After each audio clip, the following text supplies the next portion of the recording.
रामकृष्ण परमहंस। बेटा नरेंद्र दत्त ने विवेकानंद जी का तब का जो सफर था ना, वो उनका बहुत ही स्ट्रगल वाला सफर था, कोई आसान नहीं था। हम 15-20 मिनट उनके बारे में सुनना या बोलना या जन्मदिन मनाना भी उसको बड़ी बात नहीं समझे। हमने उनके जो स्ट्रगल को ना हम समाप्त नहीं कर सकते बेटा। उन्होंने जिस कर्तव्य परायणता का, जिस सेवा का, जिस निष्ठा के साथ अपने गुरु की सेवा की, वो अतुलनीय है।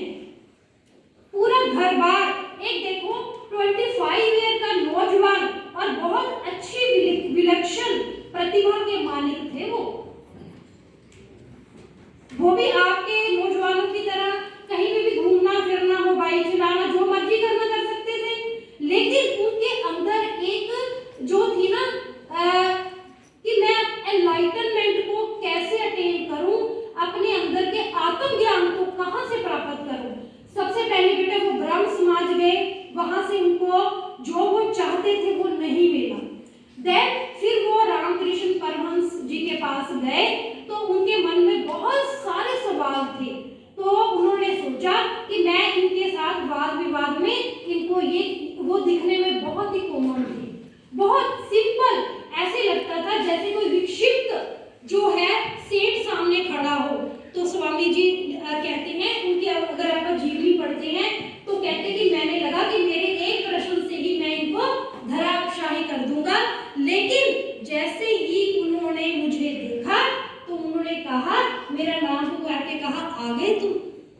तो कहते कि जो मुझे आत्म साक्षात्कार हुआ, जो मुझे एनलाइटनमेंट रामकृष्ण परमहंस जी को मिलकर के हुई, मैं उनके चरणों में गिर गया और पूरी उम्र मैंने निश्चय कर लिया कि जब तक मेरा श्वास रहेगा मैं अपने गुरु की सेवा से कभी अलग नहीं होगा।